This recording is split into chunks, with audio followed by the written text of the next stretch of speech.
gars, s'il vous plaît, applaudissements pour nos invités. Venez, venez. Venez vous installer tous. Il y en a, ils sont... toi, t'es avec ton... Il est arrivé, c'est Death Stranding, Julien. Exactement. Si, on m'entend. Moi, je prends une chaise moelleuse. Hein. Désolé, les gars. Ouais, mais moi, c'est bon, vous inquiétez pas, je suis habitué à toutes ces petites chaises et tout ça. N'hésitez pas à vous installer. Ils sentent le caca, Julien, ou quoi? Non, mais c'est qu'il y a une chaise moins moelleuse à côté. Ah, j'ai bien compris. Vous avez la strate, vous avez raison. Non, vous avez raison, il n'y a pas de souci.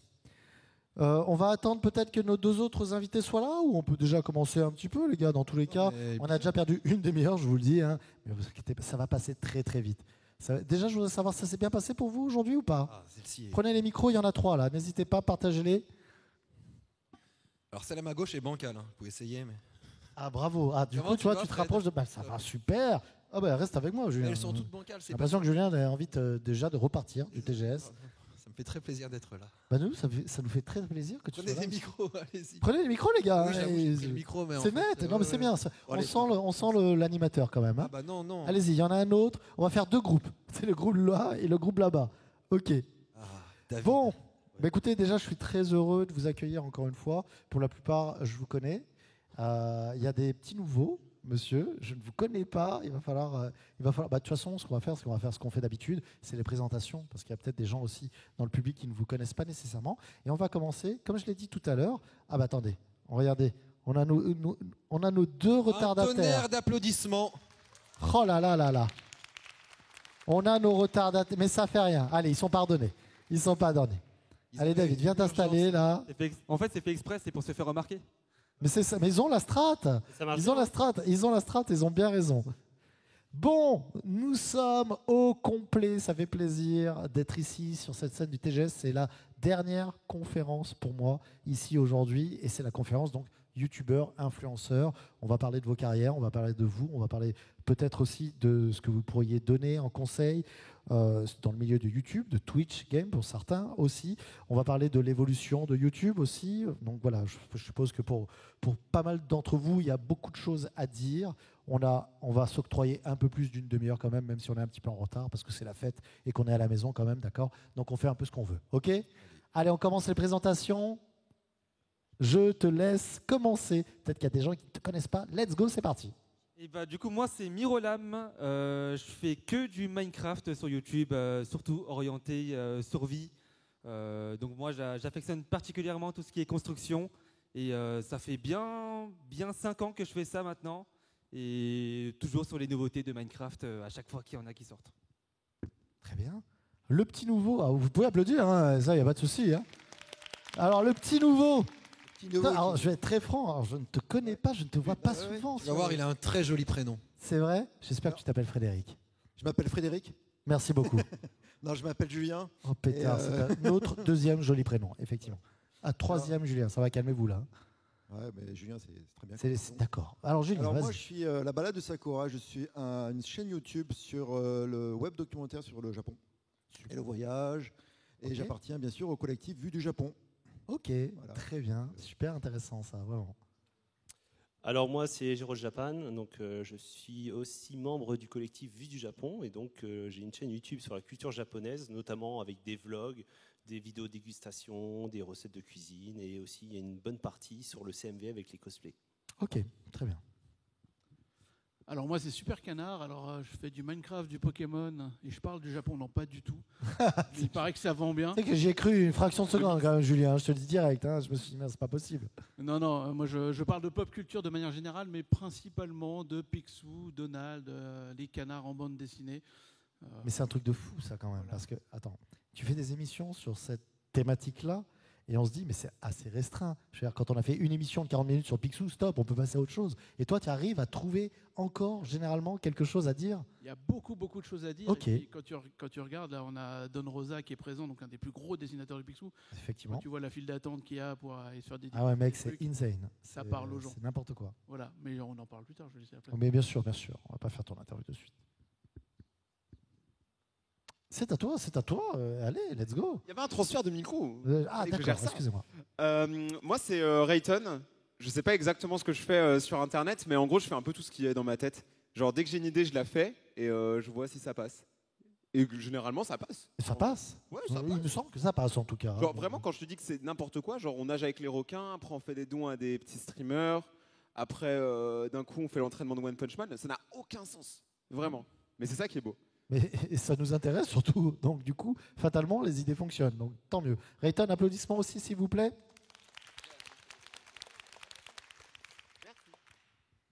David. Moi, c'est David Lafarge. J'ouvre des paquets de cartes Pokémon depuis 10 ans sur Internet. Et encore aujourd'hui, depuis que j'ai 16 ans, j'en ai 26. Voilà. C'est un truc de fou parce que finalement, tu dis, j'ai 26 ans, ça fait 10 ans que je suis Internet. J'ai envie de te dire que tu es peut-être l'un des darons de YouTube ici. Hein. Je suis un vieux maintenant, ouais. Ça fait C'est- bizarre, mais ouais, je suis un vieux d'Internet maintenant. Ah oui, je pense qu'on verra tout à l'heure un petit peu par rapport à nos autres invités, depuis combien de temps ils sont là, depuis combien de temps ils sont sur le YouTube Game. Il me semble que tu es bien placé en tête de ceux qui sont là depuis quelques temps déjà. Hein. Les anciens. ouais. Et toujours là. Et ça fait plaisir. Ah, ça fait plaisir, on est toujours là, ouais. Alors, Un micro, merci. Bonjour, David de Mission Japon. Je prouve en étant ici qu'on peut être vieux et avoir une chaîne YouTube, ce qui est plutôt pas mal. c'est pas mal. Ça Mais tu n'es pas ouvre de vieux, ça l'espoir pour plein de gens. c'est dans la tête, hein, ça. Hein. C'est absolument dans la tête. Bon, dans le physique aussi un peu quand même, hein, parfois. Hein, dans la tête, c'est bon. Mais surtout, je fais la chaîne avec mon fils. Ouais. Et l'idée de Mission Japon, c'était un père et un fils qui découvrent le Japon. D'accord. Et la chaîne a commencé comme ça. Ok, très bien. Julien, toi voilà, le mec, vous savez comme il nage trop bien le suspense, il est comme ça, tu sais. Bonsoir. Bonsoir. Bonsoir Frédéric. Bonsoir, Julien. Je m'appelle Julien Fontanier. Je suis prof de japonais. Ouais. Et du coup, j'ai créé une chaîne qui s'appelle Cours de japonais, sur laquelle j'enseigne le japonais sur YouTube à toutes les personnes qui voudraient apprendre le japonais gratuitement avec de vrais cours sur YouTube. Ça, c'est cool, ça. Hein. Voilà. Vraiment. Applaudissements, s'il vous plaît, pour tous nos invités. Alors, encore une fois, je le précise, si vous avez une question pour un de nos invités, n'hésitez surtout pas à lever la main. Il n'y a pas de souci, on peut commencer là-dessus. Est-ce qu'il y a une question, peut-être? J'ai jamais vu autant de questions comme ça d'un coup, les gars. Ils sont déter quand même. Hein. Ah, ils sont Alors, ultra généralement, déter. Si vous avez une question, personne ne lève la main en général. Ah ouais, non, mais c'est pour net. ça. Là, tu sais, dans ma tête, j'avais déjà préparé ma question, moi, tu vois. Je me suis dit, c'est bon. Mais non. Vous avez une question? Oui. Ok, très bien. Faites mon travail. Pas de souci. Pichoun, là-bas. Le jeune homme, là-bas. Oui, bien sûr. Alors Est-ce qu'on attends, peut lui- parce que le micro a été donné à pardon. monsieur... Pardon. Bah, écoute, on va te laisser parler, alors, mon ami. Vas-y. Comment tu t'appelles? Alors, je m'appelle Valentin. Valentin, alors, ta question. Vas-y. Alors, déjà, je suis très content de voir tout le monde. Alors, ma question, c'est pour David. Alors, tu as fait un tournoi Pokémon avec Sofiane et tu avais dit que ton Pokémon préféré, c'était Métamorphe. Je voulais savoir si tu avais changé d'avis, si ton Pokémon avait changé ou pas. Je t'ai jamais dit ça. Ah bon? Non. Non, mes Pokémon préférés, c'est Deoxys et Ectoplasma pour la première génération. Ah oui, Ectoplasma. Non, Ectoplasma, ouais, c'était Ectoplasma que j'ai dit. Oui, voilà ça. Ouais, pour la première génération, c'est Ectoplasma et après, en général, c'est Deoxys. Ok, d'accord. Voilà. Mais très belle ref, ça fait plaisir. Merci beaucoup. C'est quand même pas le même Pokémon, hein. Métamorphe, Ectoplasma. Ça aurait pu être le même. Oui, voilà, ça aurait pu être le même. Ça aurait pu être le même, mais bon. Ok. Alors, une autre question. Alors, le jeune homme qui est juste là. Toi, depuis tout à l'heure, je te vois, je sais que tu es chaud. Je ne sais pas à qui tu vas poser ta question. Attention, la France te regarde, on est sur Twitch devant 15 000 personnes. C'est vrai? C'est faux. Ah, ok. Allez, c'est parti. Au sub. Je m'appelle Noam et Salut, ma Noam. question c'est pour Rayton. Ok. J'ai vu ta vidéo pour déballer les armes de manga. Est-ce qu'il y aura une suite un peu? Alors, il y aura totalement une suite. Même au moment où je te parle, il y a déjà une suite qui vient de sortir. À 17h30, en gros, on a fait, pour vous expliquer un peu le concept, en gros, c'est j'achète des armes, mais genre des armes très réalistes d'animé, donc pas des trucs à feu et tout. Et je les teste dans la vraie vie, mais globalement, on les détruit, les épées, on les casse en deux et tout, parce qu'on fait un peu n'importe quoi, genre on les jette du 6e étage et tout. Et là, justement, j'ai voulu varier. Maintenant, on passe dans les armes du jeu vidéo. Donc, il y aura encore les armes d'animé qui vont arriver. C'est une série sur la chaîne. Mais là, du coup, aujourd'hui, c'est je teste les armes, mais des jeux vidéo dans la vraie vie. Donc, Minecraft, Kingdom Hearts, etc. On a Tu vas balancer des coups de Keyblade dans la tête des gens. Ah, vraiment, non, mais c'est ça. En gros, on se lance des bombes à eau, genre des pastèques sur la tête. Alors, on a voulu tester dangereux, faites dans la attention vidéo pour les d'aujourd'hui. En fait, on avait un bouclier de Zelda, donc le bouclier de Link. Et on voulait voir est-ce qu'il résistait aux flèches, donc d'une attaque d'arc.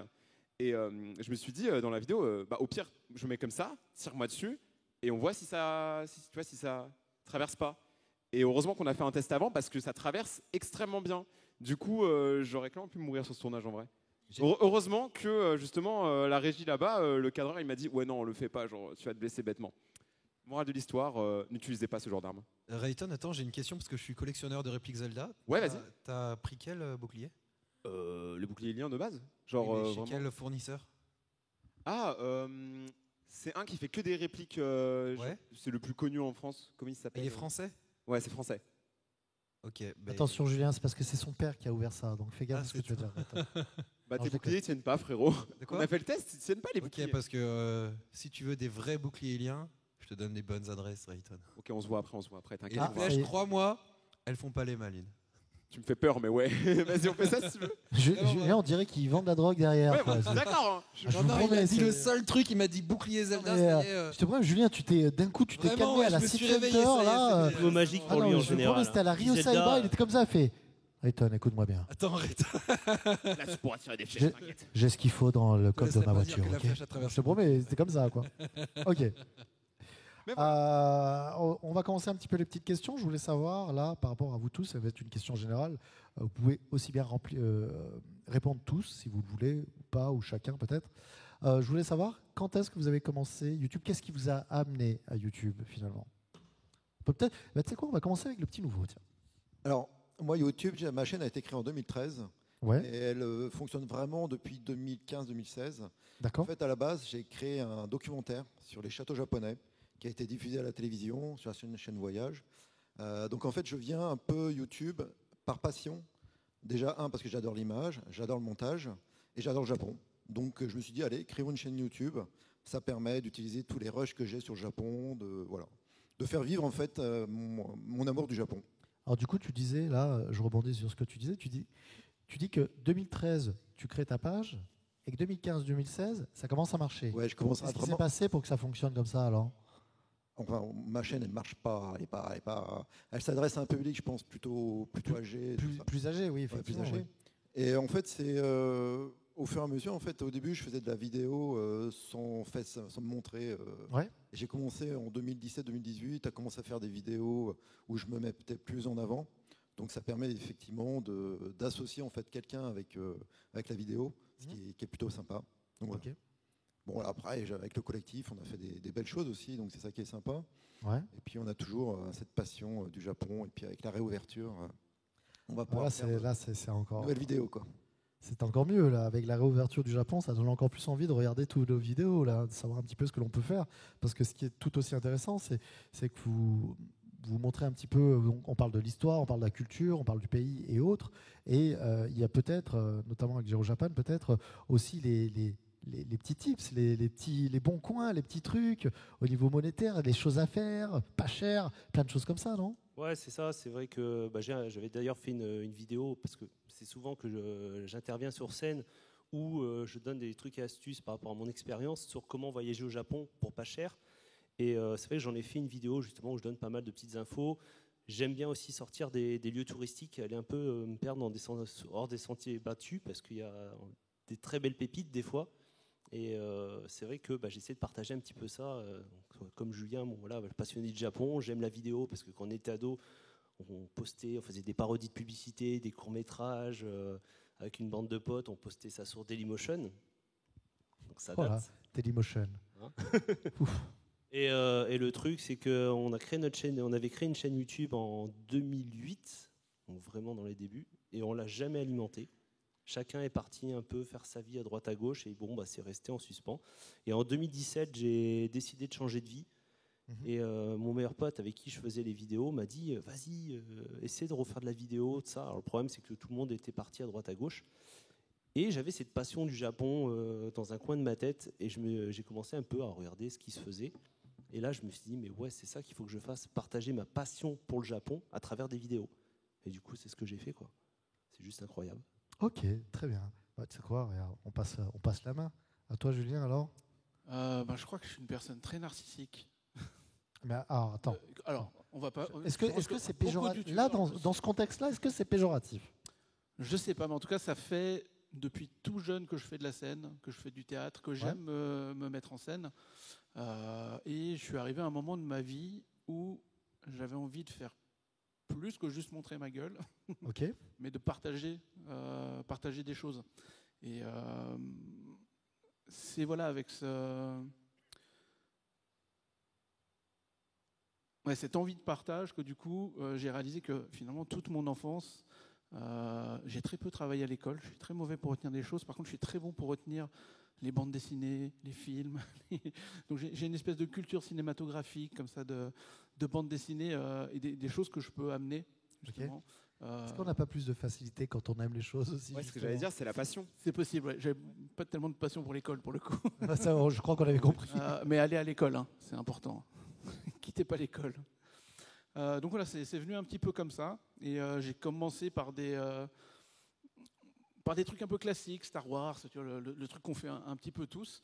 Et puis, plus j'avançais, plus j'ai réalisé qu'il y avait des choses plus profondes qui m'avaient touché, comme particulièrement l'univers de Picsou, justement. Et j'essayais de revenir comme ça un peu à la racine, vraiment. Moi, je collectionne beaucoup les jouets, tu le sais, hein, on a déjà fait des trucs ensemble. J'ai essayé de chercher le jouet dont j'ai le souvenir le plus ancien. Vraiment, de retrouver cette espèce de Madeleine, la Madeleine de Proust ultime. Et je l'ai trouvé d'ailleurs. C'est une petite luciole, pour ceux qui se rappellent des lucioles qui étaient dans les paquets de lessive Bonux. Et en fait, cette espèce de petite décharge dans le cerveau, cette espèce de petite Madeleine de Proust, je vais y arriver, c'est la fin de la journée, Proust orgasmique comme ça, j'essaie de le retrouver et puis de le partager aux gens, quand il y a des gens qui chopent un de ces jouets, se disent « Ah putain, j'avais ça quand j'étais petit », c'est génial. Et c'est voilà, cette envie, ce partage d'amener... Tu cibles un public quand même, ou tu essaies de toucher un petit peu les plus jeunes, les gens comme moi qui sont des quarantenaires et autres? Alors, je vais forcément toucher un peu plus les quarantenaires, les gens de mon âge, parce qu'on a la même culture, mais je sais que j'ai pas mal de gens assez jeunes dans mon public. Il y en a un dans le public, d'ailleurs, je le sais, mais je ne le montrerai pas du doigt pour ne pas lui mettre la honte, qui est plutôt assez jeune, et je trouve ça très chouette qu'on ait des plus jeunes qui se raccrochent justement à cette culture-là. D'accord. Et j'aimerais essayer de faire je profite, je fais ma promo, j'ai le micro. J'aimerais essayer de faire un format de vidéo adapté vraiment aux tout petits, pour leur partager justement des personnages de pop culture ou des jouets, mais vraiment entre 4 et 8 ans, tu vois, vraiment un truc vraiment pour les tout petits. Parce que j'ai 2 filles qui ont 3 et 8 ans, donc forcément. Mais du coup, tu parlerais de jouets qui datent de ton époque ou plutôt des jouets actuels? Non, alors de mon époque. Ouais, donc tu veux que les enfants d'aujourd'hui puissent voir c'était quoi d'être un enfant à l'époque. Voilà, on sait. Ouais, ok. Et on le sait tous, aujourd'hui, dans les magasins de jouets, quand on va se balader dans les magasins de jouets, on voit qu'il y a eu un changement de paradigme. C'est les adultes qui sont visés. Beaucoup de jouets sont visés. Surtout qu'il y a beaucoup de licences, on ne va pas faire le débat là, mais il y a beaucoup de licences de vieux jouets qui reviennent, mais qui sont pour les collectionneurs, fatalement. Leur cible, c'est nous. Des jeux de société qui ressortent, qui datent des années 80. Et la cible, ce n'est pas nécessairement les jeunes de maintenant, c'est nous, fatalement. Les jeunes de maintenant sont très peu figurines, ils passent très vite à l'écran. Et c'est aussi très bien parce qu'il y a des choses absolument merveilleuses à travers l'écran. Mais voilà, je trouve que c'est bien de retourner sur les vieux jouets. Mais je vais... Très bien. Étonne, toi. Alors, du coup, c'était quoi déjà la question? Comment t'en es venu à YouTube? Qu'est-ce qui t'a amené justement à commencer YouTube ou même Twitch? Alors, moi, j'ai divergé. Moi, en fait, toute ma carrière s'est basée sur un accident. En fait, je me suis fait mal en skate. Genre, je me suis écrasé le visage par terre. Bref, c'était terrible. Il y avait du sang partout. Et du coup, pendant 2 semaines, quand j'étais au collège, je pouvais pas aller à l'école. Mais vu qu'on traînait beaucoup au skatepark, on faisait déjà beaucoup de vidéos pour nos vidéos de skate et tout. Et du coup, j'avais déjà des compétences en montage. Et j'étais très animé par un jeu qui s'appelait World of Warcraft. Et qui s'appelle toujours World of Warcraft, qui est l'un des meilleurs jeux de tous les temps. Voilà, on va pas débattre. Et du coup, j'ai commencé à faire des vidéos dessus.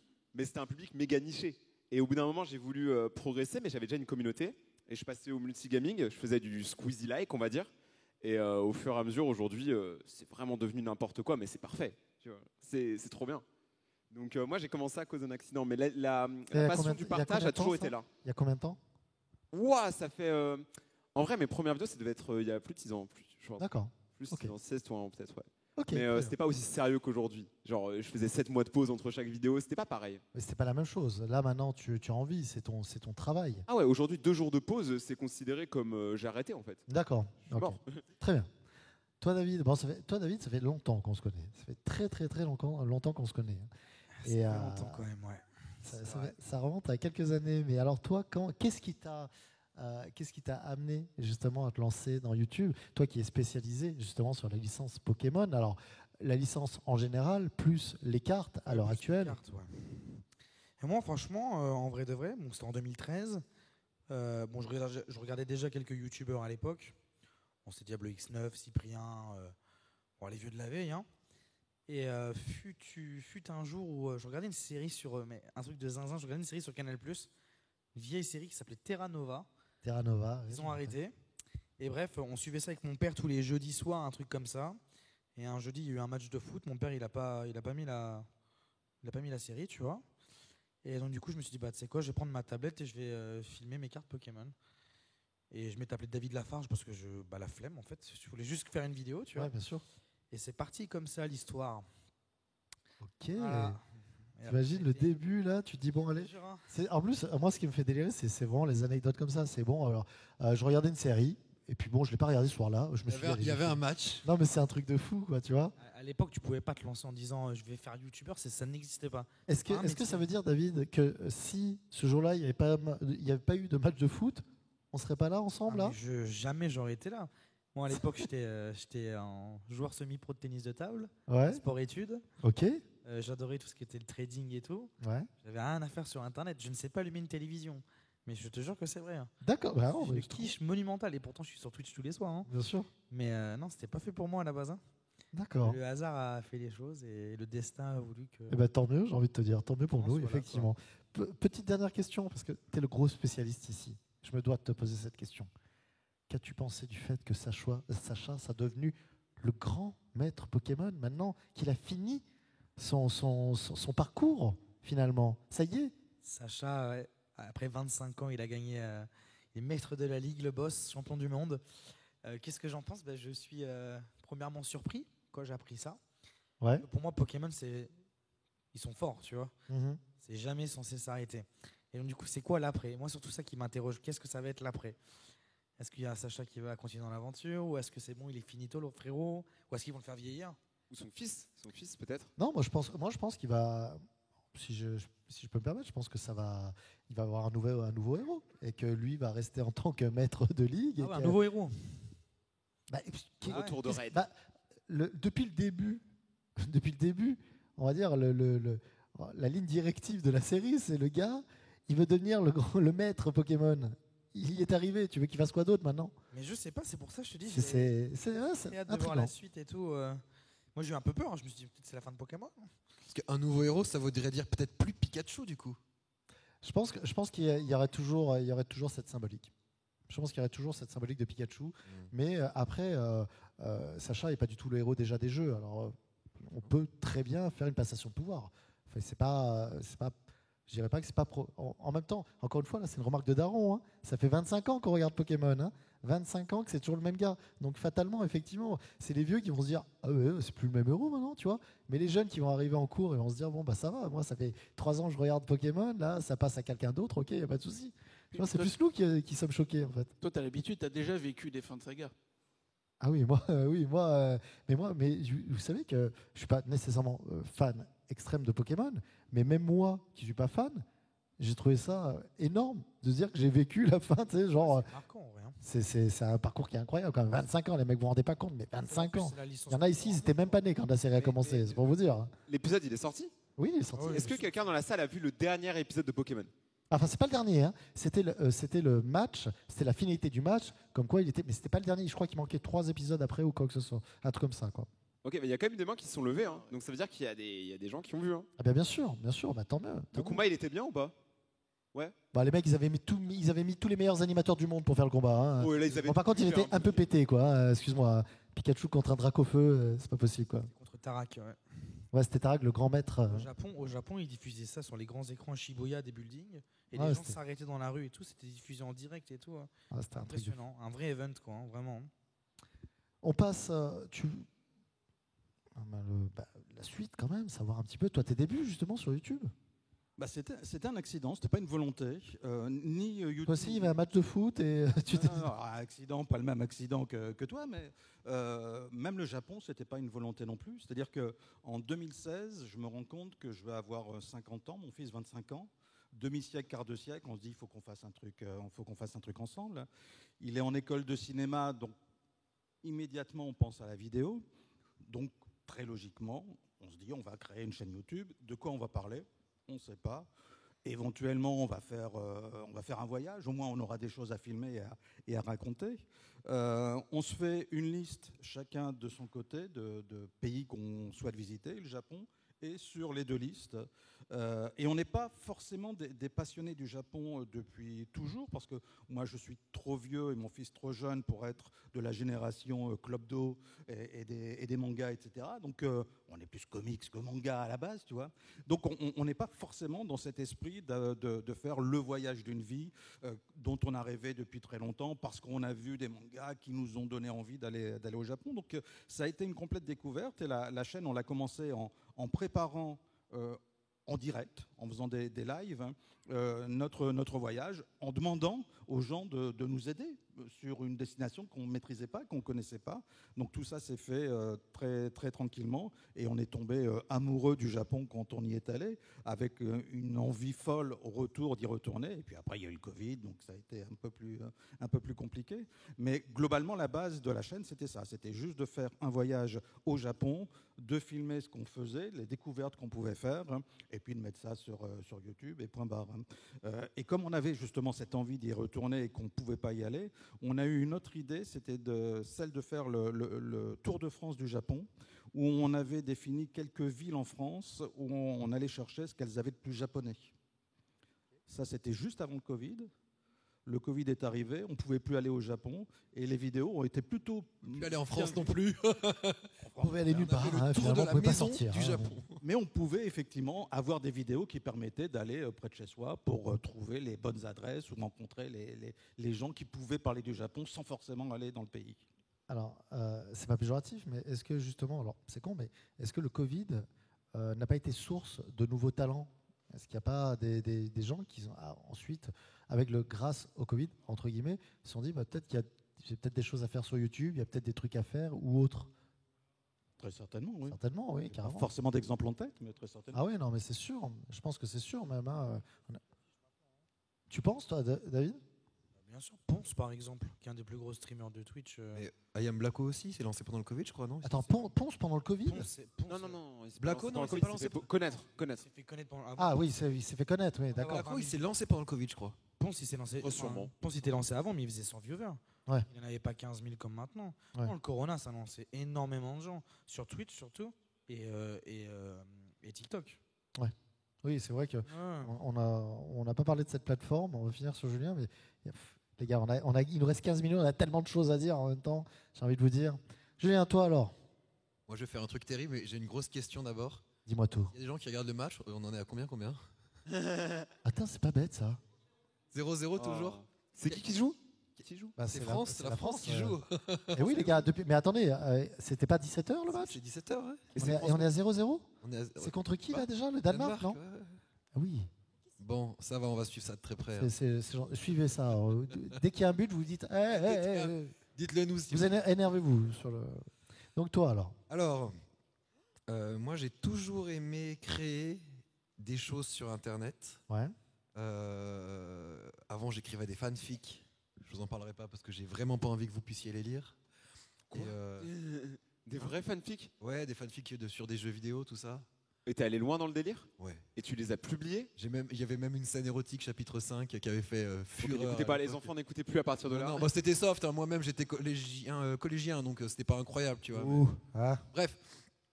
Et on peut avoir le jeu et les personnages quand même de la scène érotique. Ah, de quoi ? Ah, c'est Tales of Symphonia. Ah, d'accord. Petit coquinou. Voilà. Alors. C'était pas China la fille, mais bref. Et ensuite, alors c'est un petit peu long, mais j'étais sur jeuxvideo.com et jeuxvideo.com a donné la possibilité à ses lecteurs de publier des articles et s'ils étaient de qualité, de les publier parmi ceux de la rédaction. Et moi, je me suis dit trop cool, j'aimerais bien écrire des articles sur des jeux japonais qui sont jamais sortis chez nous et que personne connaît. Donc j'ai commencé à écrire des articles sur des jeux et puis j'ai appris le japonais et je me dis que ce serait cool d'écrire un dossier pour permettre aux gens d'essayer de jouer à des jeux en japonais, des jeux qui sont jamais sortis chez nous. Et à l'époque, il y en avait encore beaucoup, tu vois, même des jeux rétro, tu vois. Ouais, bien sûr. Surtout des jeux rétro. Donc j'ai écrit ce dossier. Ça a très bien marché parce que du coup j'étais publié sur jeuxvideo.com, donc tout le monde avait vu le truc, c'était un truc de malade. Et ensuite j'ai été invité chez jeuxvideo.com pour faire des lives pour couvrir le 3, etc. Et là j'ai rencontré des streamers dont Atomium qui m'a dit mais tu parles japonais, c'est incroyable, viens faire des lives avec moi sur la culture japonaise. Donc j'ai fait des lives chez Atomium sur la culture japonaise, sur la langue japonaise. Et Atomium, et je découvrais le live en fait, je connaissais pas le Twitch. C'était en quelle année ça? On s'est rencontrés en 2013 et on a fait beaucoup de live sur le Japon en 2014, D'accord. début 2014. Et en fait, ensuite j'ai intégré la web TV de jeuxvideo.com, donc Gaming Live. Et là, en fait, je me suis dit, ce serait trop bien je commençais à enseigner le japonais. Et je me suis dit, ce serait trop bien de faire des lives sur Twitch pour enseigner le japonais. J'avais déjà fait une tentative sur Gaming Live, ça avait trop bien marché. Et je m'étais dit, allez, pourquoi pas convertir mon métier, l'enseignement de japonais, sur Twitch pour pas avoir seulement un élève. En fait, quand j'avais cours avec un élève et que je donnais tout, tu vois, pour que le cours il soit bien, je me disais, putain, c'est trop dommage que ce cours-là, il n'y a qu'un élève qui en profite. Et je m'étais dit, j'aimerais bien faire ça sur Twitch. Et là, Atomium, qui est un streamer, du coup, un grand streamer, il m'a dit, mec, fais pas ça sur Twitch. Fais ça sur YouTube. Parce que comme ça, chaque vidéo sera éternelle. C'est pas comme un live où les gens peuvent le rater ou quoi. Chaque vidéo sera éternelle.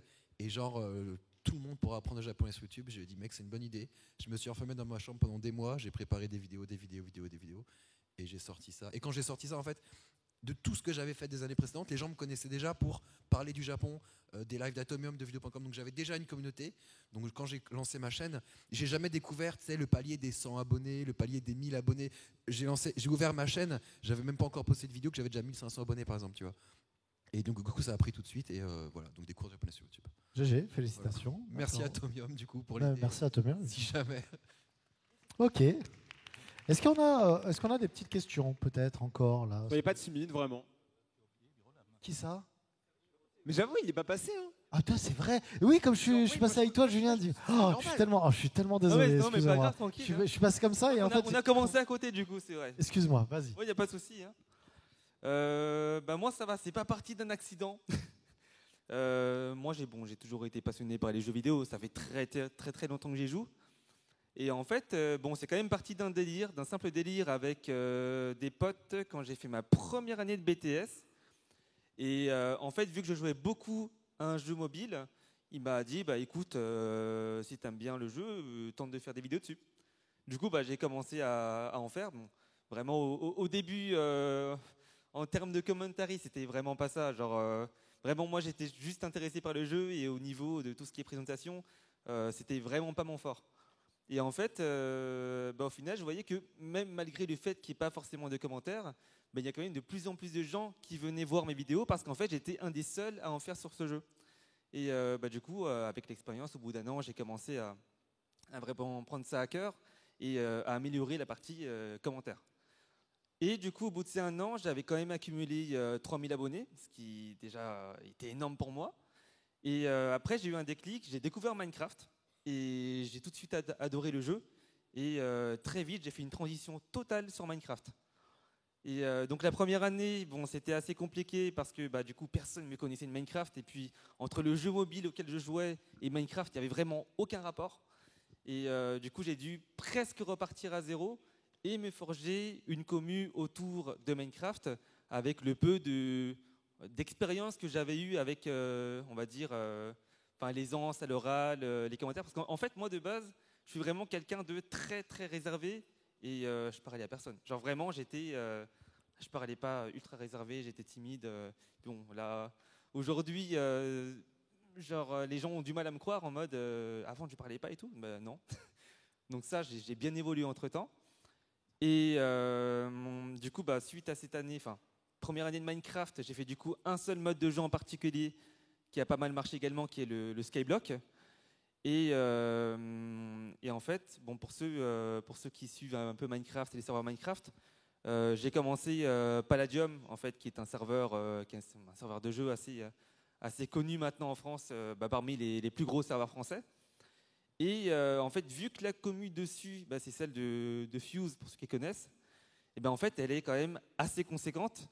Et en faisant des vidéos sur ce serveur de jeu, en fait, j'ai eu un gain de commu genre énorme. D'un coup, les vidéos ont directement très très bien marché. Et là, cette année, je suis passé de 6 000 à 100 000 abonnés. Alors, GG, félicitations. C'est pas difficile quand on est spécialisé dans un type de contenu de vouloir se diversifier. C'est parce que là, tu me dis ça, tu me dis moi je passais de 6 000 à 100 000. Oui. Alors, ok, parce que je fais du Minecraft. Mais imaginons, je sais pas moi, dans 2 ans, tu te dis j'adore Minecraft, j'aimerais bien faire ça aussi. Est-ce qu'il n'y a pas une appréhension un petit peu là-dessus quand même? Après, tant qu'on reste dans Minecraft, ça va. Mais par contre, l'appréhension par rapport au multigaming, ça, je l'ai clairement.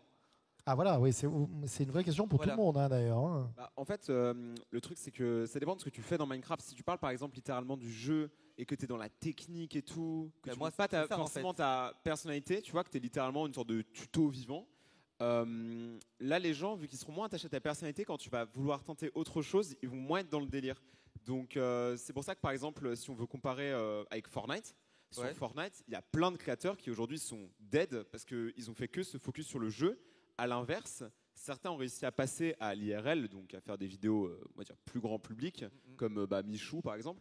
Et lui maintenant, Fortnite, il s'en fout. Ah bah oui, de toute façon, maintenant, c'est totalement décroché de l'image de Fortnite. Mais c'est vrai que là, bon, j'essaye de faire cette transition, mais elle est vraiment pas simple. Hein.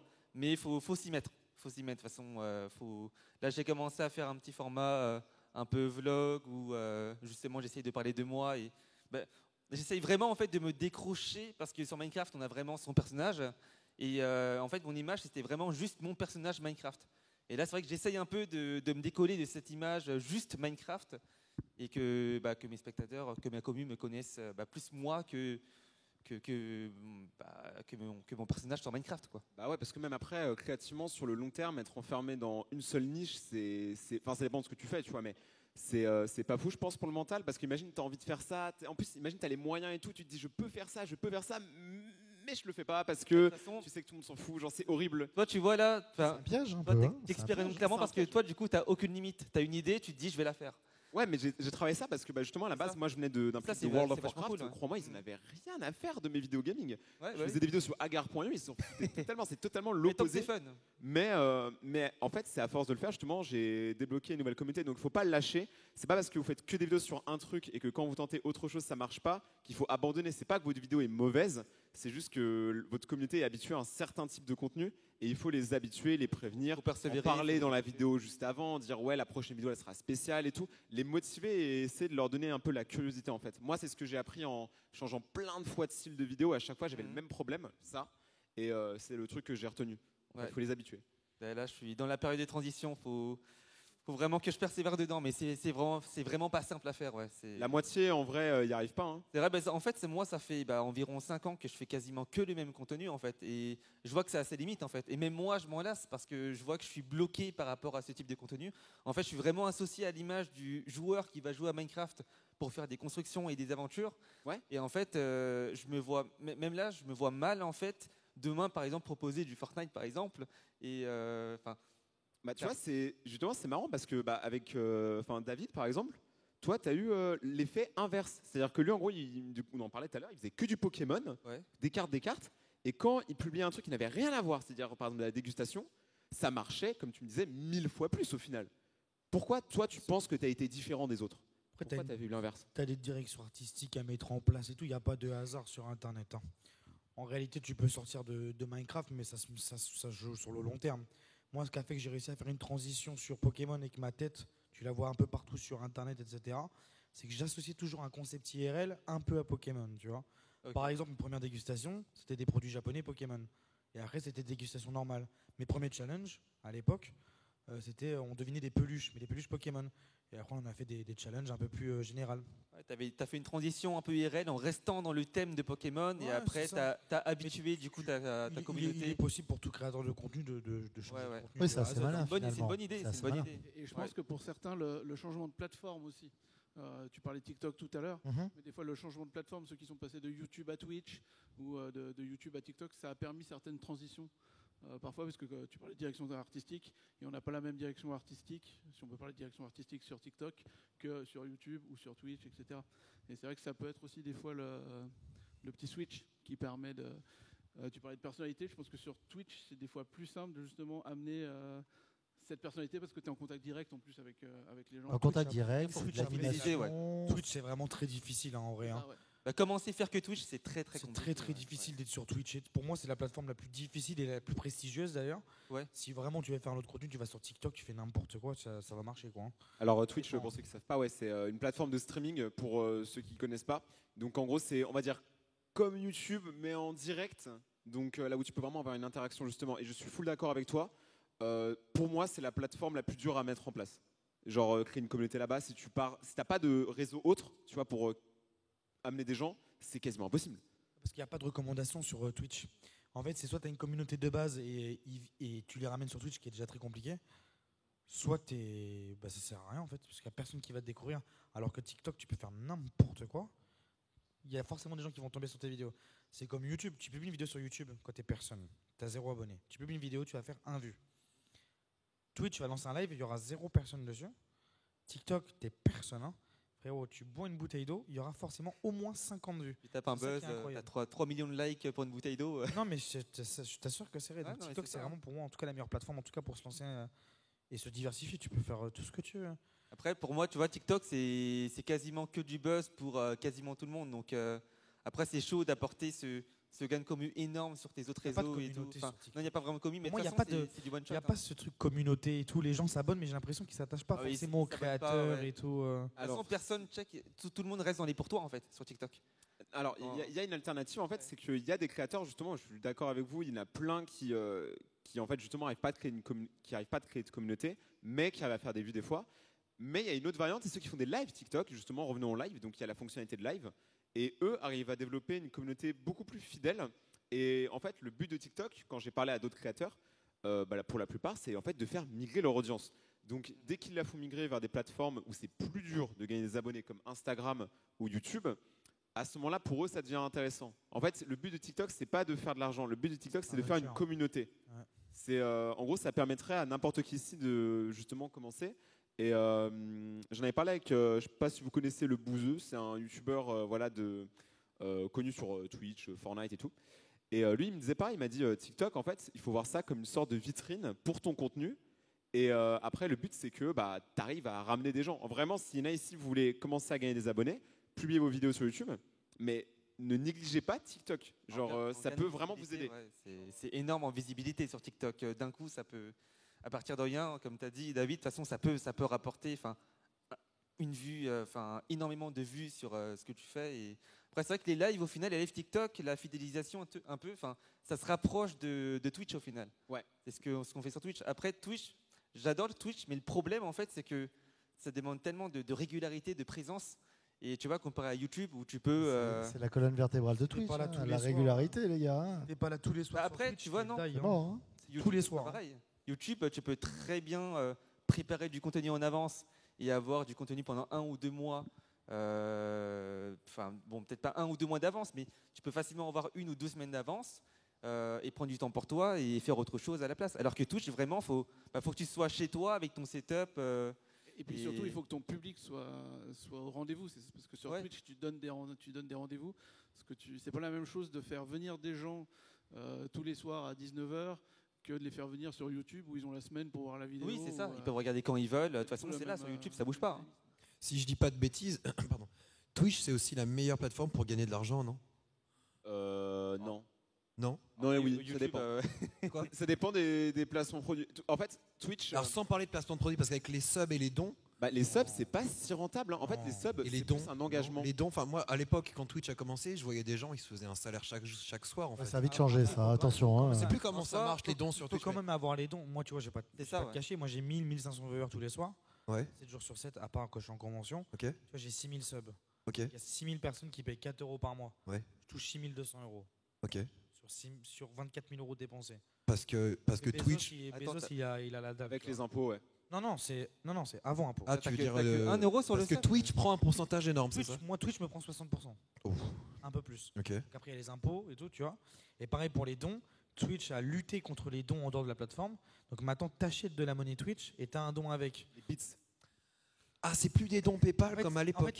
Tu peux toujours en avoir, hein, bien sûr. Tu peux avoir des dons PayPal, mais t'as pas de. Alors, ça dépend des créateurs. Moi, j'ai une sécurité, j'ai un pacte avec PayPal. Ok. Mais généralement, quand tu es un créateur de contenu sans accord avec PayPal, tu peux recevoir un don de 50 000 euros et une semaine après, te le faire réclame, tu vois. Et tu vas payer les frais de parce dossier qu'il fait un dessus. litige. Il faut des litiges, ouais, c'est ça. Et tu te fais réclame dessus, tu vois. Oh l'enfer. Avec Twitch, c'est sécurisé. En fait. Les dons, c'est plus trop sur Twitch, en vrai de vrai. Parce qu'il fait genre, c'est un achat qui n'a pas été, il te fait un litige commercial. c'est Ouais, ça voilà. Oh là, l'enfer. Bah, après, aujourd'hui, justement, moi j'ai testé un truc récemment, c'est le multi-stream. C'est-à-dire qu'en gros, tu streams sur Twitch et sur YouTube en même temps et sur TikTok en même temps. Oui, mais il ne faut pas être Twitch partenaire. C'est ça, faut pas être partenaire, ouais. Et bah si tu peux. Non, t'as pas le Non, droit. c'est pas possible. Non, t'as pas le Ah, droit. bah, Il y a marqué. Non, c'est pas Non, t'as pas le droit. Alors dans ce cas-là, je suis très hors la loi actuellement. Ah, mais alors, moi, je te le dis, moi, tu quelqu'un m'a es dit, très hors la loi actuellement.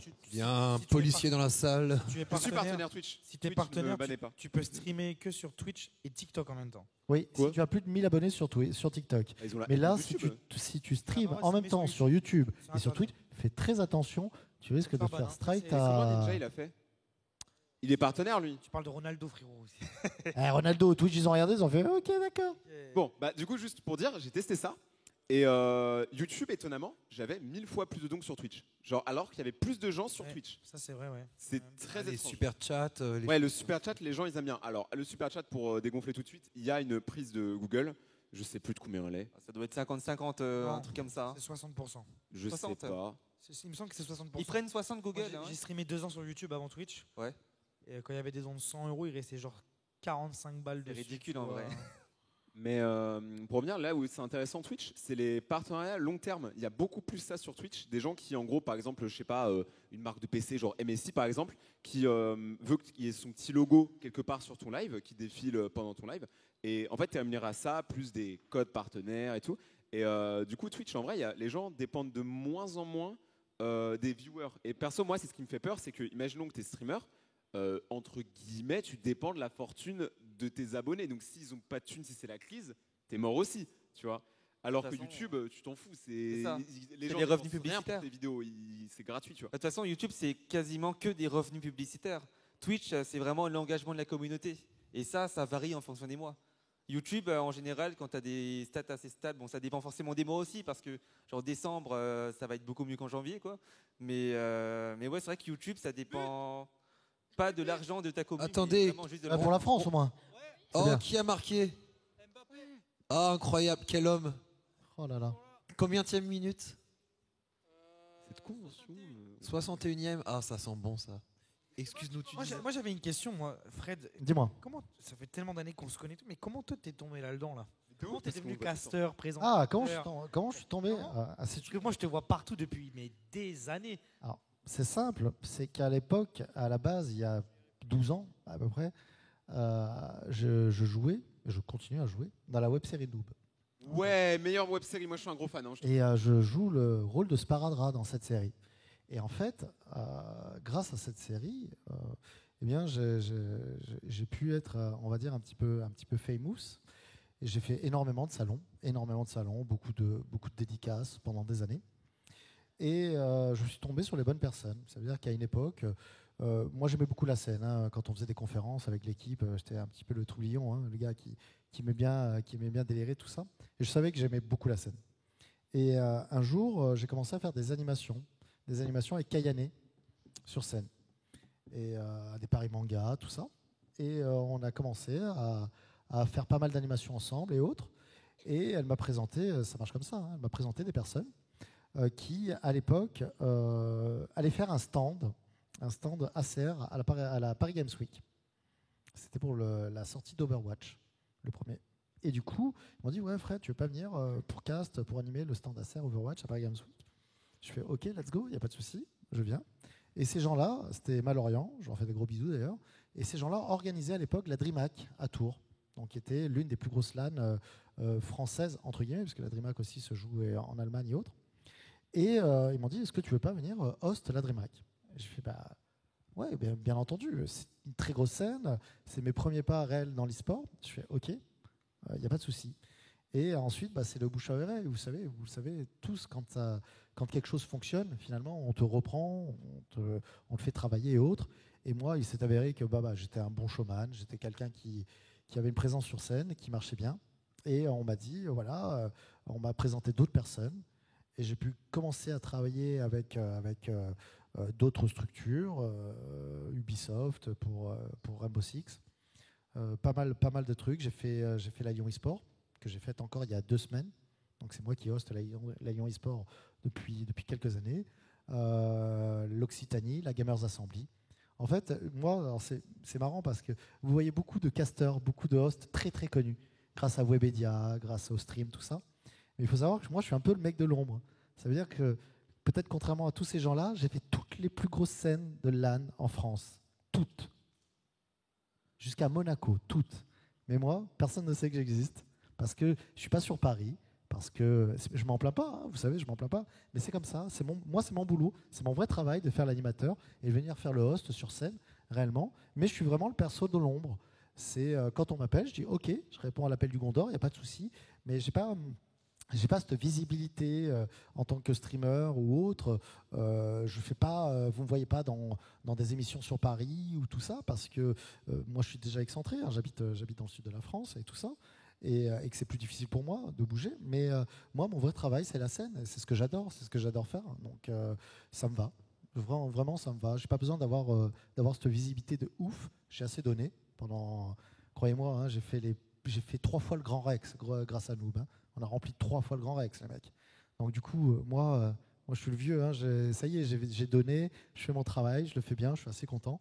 Et voilà. Donc après, j'aime faire du stream. Quand on m'appelle, on me dit ouais Fred, on va faire une émission. Est-ce que tu veux venir ? Je réponds toujours oui. Et ça me fait plaisir aussi, carrément.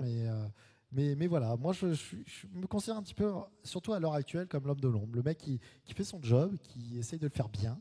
Et je suis plus intéressé pour faire de la scène, réellement, pour faire des LAN e-sportives, pour faire ces interviews, pour interviewer des gens comme vous, pour interviewer des comédiens, que maintenant de réellement être mis en avant pour des émissions YouTube, pour du Twitch ou autre. Je le fais par pur plaisir, réellement, parce que je ne suis pas réellement payé sur Twitch, hein, ni sur YouTube. Mais voilà, moi, ma passion, c'est ça, c'est la scène. Et mesdames et messieurs, faites un maximum de bruit pour Fred Zolf. Oh, merci. C'est gentil, c'est gentil. L'homme de l'ombre. C'est vrai, les invités ont beaucoup de chance de t'avoir en tant que host, parce que c'est un métier en fait de savoir mettre à l'aise l'invité qui n'est pas forcément à l'aise sur scène, savoir le mettre en confiance, lui donner la parole, poser les bonnes questions, et on a beaucoup de chance de t'avoir un peu de partout en France à chaque événement. Ouais, j'essaie, effectivement. C'est pas parce que t'as pas d'abonnés que t'es pas connu. Hein. C'est faux ça. Alors je dis pas. Tout le monde te connaît en vrai. Bien sûr, mais en fait je dis pas que je suis pas connu. Je dis simplement qu'à une époque, et c'est vrai, moi j'ai la tête sur les épaules, je suis conscient de tout ça. À une époque, bien entendu, que j'ai été ultra famous. Noob, qui est d'ailleurs les copains de Noob sont d'ailleurs en dédicace. Ils ont leur stand sur le TGS. N'hésitez pas à aller les voir. Moi là, toute la journée, j'ai été pris sur la scène, donc ça a été difficile pour moi d'y aller. Mais croyez-moi, demain, si j'ai 2-3 minutes, j'irai avec grand plaisir, parce que je continue à faire des salons aussi avec eux. Là, on va tourner la 11e saison, qui est la dernière, ultime. 11 ans, les amis, 11 ans. Vous imaginez pas. Je suis conscient que je suis quand même connu parce que je fais partie de cette, comment dirais-je, de cet univers un petit peu, ce paysage pop culture sur YouTube et autres, ça c'est sûr. Mais à côté de ça, tu sais, moi je considère YouTube un petit peu comme un manga. Il y a différents arcs, tu vois. Il y a eu l'arc de la web-série. À une époque, il y a 10 ans, les gars, Flanders, Noob, Nerds, tout ce qui était No Life, laissez tomber, ça a explosé. Il y a eu l'arc des YouTubers, YouTuber Gaming. Maintenant, je trouve qu'il y a l'arc un petit peu des streamers, l'arc des compétiteurs, des joueurs e-sportifs. C'est différents arcs. C'est-à-dire qu'on met en avant, il y a pas mal de... C'est des périodes, on va dire. Et moi, ma période, elle est passée. Voilà. Mais, à côté de ça, j'essaie de performer dans ce que j'aime. Et ce que j'aime, c'est la scène. Donc voilà. On a ouvert un truc, hein, apparemment. Mais parce que tu sais pourquoi ? C'est parce qu'on ne me pose jamais la question. Moi, je suis l'intervieweur. Donc finalement, vous ne m'entendez jamais parler. Moi, je suis là pour faire le host pour vos conférences. Mais moi, on me pose pas de questions. Mais si on me posait des questions, je parlerais. C'est mon boulot de parler. Alors, parce qu'il y a peut-être des gens qui veulent devenir hommes de l'ombre, là. Ah ben, il y a peut-être des gens qui veulent faire de l'animation sur scène. Et je vous le dis, c'est intéressant. Comment ça a débuté, Noob? Alors, peut-être répondre aux questions. Vas-y. À but, qui a marqué? Quoi? Non, but du Danemark. Ah, c'est pas vrai, le Danemark a marqué. C'est pas possible. Le jeu et tout. Tu m'as coupé dans mon élan. Aïe. Bah, en tout cas, moi, je voulais te dire, moi, je te connais de Noob. Ouais. J'étais un fan, de ouf. Parce que moi, du coup, je joue à World of Warcraft. Ouais, donc, bien sûr, en gros, bien sûr. Noob, ça parle d'une sorte de MMORPG, donc un type de jeu qui ressemble beaucoup à World of Warcraft. On sent, il y a des grosses références quand même. Ah, Et justement, moi, je les captais tous. Donc, pour moi, t'étais le mec de Noob, tu sais. Et justement, après, dans le milieu, j'ai continué et tout, et j'ai fait plein de conventions. Et t'étais tout le temps là. Et je me disais, mais c'est pas possible. Ouais, Il n'y a même plus besoin de Noob, t'étais tout le temps là. Non, Et du coup, t'es devenu le mec des conventions pour certains. Il y a des gens que je connais. Quand je leur montre, si je leur montre ton profil, je sais pas, Twitter, Bien sûr. ils vont dire, ah ouais, mais lui, c'est le mec qui casse des conventions. Mais pour moi, c'est ça. C'est Noob. Mais tu sais que c'est pas péjoratif en soi, hein, parce que ça reste mon travail. J'ai deux publics. Mais oui, j'ai plusieurs publics. Ça c'est clair. Donc il y a les gens qui me connaissent par rapport à Noob et qui viennent, et souvent hein, même, qui viennent sur les salons, qui me demandent des dédicaces, des photos, et ça me fait plaisir. Parce qu'il ne faut pas oublier que si je suis ici avec vous, si j'ai la possibilité de pouvoir travailler pour le TGS, pour d'autres salons et autres, c'est parce que justement, il y a Noob derrière. Fatalement, il y a une relation de cause à effet. C'est comme ça. Et c'est pour ça que je ne remercierai jamais assez Fabien de m'avoir un jour, il y a 12 ans, proposé de venir jouer dans Noob. Ça, c'est clair, net, précis. Mais voilà, moi, j'ai fait mon petit bonhomme de chemin et je pense que la suite, elle est là, elle est sur scène, elle est en live, elle est partout. Et du coup, moi, maintenant, mon boulot, c'est de mettre en évidence ces talents, c'est de les rencontrer, c'est de leur parler. C'est de les rencontrer. Voilà, c'est de pouvoir dialoguer et en apprendre un peu plus sur eux. Et moi, à côté de ça, j'apprends toujours. Je vieillis aussi comme vous tous. Et puis voilà. Mais vous inquiétez pas, dans 10 ans, je serai encore là. Hein. Je serai encore là. Peut-être pas sur scène, mais peut-être un peu plus sur Twitch ou tout ça. Voilà. C'est ça qui est bien avec ton job, c'est que même si YouTube mourait, si Twitch mourait, tu serais quand même en convention. Ben moi, je suis pas youtubeur, donc fatalement, ça m'aide beaucoup. Mais attention avec ça, hein, parce que quand il y a eu le Covid, crois-moi que j'étais un petit peu dégoûté quand même. Mais voilà. Je crois qu'il y a des questions, il me semble. Alors, il y a une question, on va devoir terminer là-dessus, les amis, parce que je crois qu'on est déjà. Je vois mon ami là-bas qui me dit il est 18h30, les mecs, je pense qu'on va bientôt La partir. convention termine à quelle heure? Comment? À 17h, on me dit. Ah, d'accord, on est déjà en retard. Non, je déconne, c'était 19h, il me semble. 19h, ok. T'avais une question, vas-y, dis-moi. Déjà, bonne continuation. Déjà, c'est dommage que tu partes parce que c'était bien. Mais c'est toujours bien. C'est toujours bien, on s'amuse bien quand on est sur scène. Croyez-moi, là, si on n'avait pas perdu un petit peu de temps, vous auriez eu une conférence avec beaucoup d'autres questions. On aurait parlé de beaucoup d'autres sujets. C'est ça, c'est ce qui nous manque sur scène, finalement, c'est du temps pour ça. Mais, justement, je rebondis là-dessus, il nous manque du temps sur scène, mais les personnes que vous avez ici, eh bien, vous pouvez les voir sur leur stand respectif en dédicace. Donc, n'hésitez surtout pas à aller les voir et à leur poser vos questions. Ils sont tous abordables, réellement, je le disais en amont. Ils sont tous très, très gentils et seront, je suppose, un plaisir de vous parler et de vous donner des petits tips, des petits conseils sur YouTube. Il n'y a aucun souci. Donc, n'hésitez surtout pas à les retrouver. Ils sont encore là jusqu'à demain pour des dédicaces. Bon, il a l'air trop mignon. On peut faire sa question? Allez, ta question. Gentil. C'est toi. Ah, tu voulais la pauvre, je te fais descendre et tout. Il va me détruire. Il va me dire c'est pas possible, Fred. Attention. Il va me faire comme la. Ouh, pardon. Il m'a dit pampan cucu, je commence à aimer. Bonjour. Bonjour. Ma question est pour Rayton. T'as Ouais. combien d'abonnés sur YouTube? 18 millions. 1,2 million, 1,2 million, je pense. C'est pas mal, hein. Bon, Ça va, c'est large. c'est bien, mais pas top. 12 sur 20 quand même. Ouais, franchement, il y On va a. avoir plus quand même. Il y a Squeezie, 14 millions, j'ai encore le temps. Je crois qu'il a 18 maintenant. Il y en a Ouais, plus, bon, flemme. Il va avoir sa statue au musée Grévin. C'est bon? Il va avoir sa statue. Mais écoutez, là, je crois qu'on va devoir vraiment éteindre. Je suis désolé. Je suis vraiment excusez-moi vraiment. Applaudissements, s'il vous plaît, pour pour vous. Notre panel de youtubeurs. Alors comme je vous le dis, il y en a peut-être certains qui n'ont pas réussi vraiment à trop s'exprimer haut. N'hésitez pas à aller les voir, je pense notamment au collectif Vue du Japon, c'est ça ? Vue du Japon, vous allez les voir sur leur stand. Si vous êtes intéressé par le Japon, let's go, faites-vous plaisir. Et merci à tous.